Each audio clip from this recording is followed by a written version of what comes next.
தொண்டை போயிடுச்சு. டாக்டர் இன்னொன்னு தெரியுமா, நானும் ஒரு சட்டமன்ற வேட்பாளர், அது தெரியுமா உங்களுக்கு? நானும் போட்டி போடுறேன் இந்த தேர்தலில், நானும் போட்டி போடுறேன். எந்த தொகுதி தெரியுமா? சேப்பாக்க திருவல்லிக்கேணி தொகுதியில் நான் போட்டி போடுறேன். நானே அப்பப்போ மறந்து போயிடுறேன், நீங்க தான் ஞாபகப்படுத்தணும். என் தொகுதிக்கு கூட நான் போகல, இன்னும் ஒரே ஒரு நாள் தான் போனேன் வாக்கு கேட்டு. என் தொகுதிக்கு போகாம நான் ஏன் வில்லிவாக்க தொகுதிக்கு வந்து திரு கார்த்திக் அவர்களுக்கு வாக்கு கேட்டுட்டு இருக்கேன் தெரியுமா? ஏன்னா என் தொகுதி வெற்றியை விட எனக்கு மிகவே முக்கியம் இந்த வில்லிவாக்க சட்டமன்ற தொகுதியில சகோதரர் கார்த்திக் உடைய வெற்றி. செஞ்சு கொடுப்பீங்களா? சேப்பாக்க திருவல்லிக்கேணி தொகுதியை விட அதிகமான வாக்கு வித்தியாசத்துல வில்லிவாக்க தொகுதியில நீங்க ஜெயிக்க வைக்கணும். செய்வீங்களா? ஒரு அருமையான வேட்பாளர், ஒரு இளைஞரை உங்க கையில தலைவர் கொடுத்திருக்கிறார். துடிப்பான இளைஞரை கொடுத்திருக்கிறார்.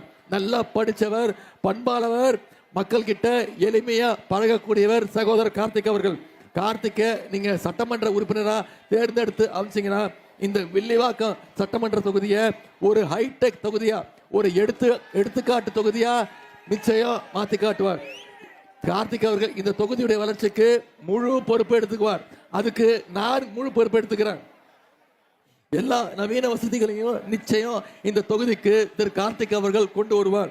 எப்பொழுதுமே சுறுசுறுப்பாக மக்களோட மக்களாக, வெறும் தேர்தலுக்கு தேர்தல் மக்களை சந்திக்கிற இயக்கம் திமுக கிடையாது. வருஷம் முழுக்க என்னைக்குமே மக்களோட மக்களா இருக்கக்கூடிய இயக்கம் திராவிட முன்னேற்ற கழகம். அதுல இந்த முறை உங்களுடைய சட்டமன்ற உறுப்பினரா இவர் தேர்ந்தெடுத்தீங்கன்னா நிச்சயம் உங்க தொகுதி முழுக்க வலம் வருவார். உங்க தொகுதி முழுக்க சுத்தி சுத்தி ஒவ்வொரு வீட்டுக்கும் என்ன தேவைங்கிறத பார்த்து பார்த்து செய்யக்கூடியவர் தான் சகோதரர் கார்த்திக் அவர்கள். நான் உங்ககிட்ட கேட்டுக்கொள்வதெல்லாம் எழுத்து நிற்கிற வேட்பாளர் டெபாசிட் வாங்கக்கூடாது. செஞ்சு காட்டுவோமா? செஞ்சு காட்டுவோமா? இந்த வில்லிவாக்க தொகுதிக்கு நான் வருகை தந்து போன முறையும் நம்முடைய வெற்றியுடைய பிரச்சாரத்தின் போது, வெற்றியகன் பிரச்சாரம் போது நான் வந்து வாக்கு கேட்டேன். வாக்களிச்சிங்க, அவரை தேர்ந்தெடுத்து அனுப்பிச்சிங்க. இந்த 5 வருஷத்துல அவர் என்ன திட்டங்கள் கொண்டு வந்திருக்கிறார், என்னென்ன சாதனைகளை இந்த தொகுதிக்கு கொண்டு வந்திருக்கிறார்.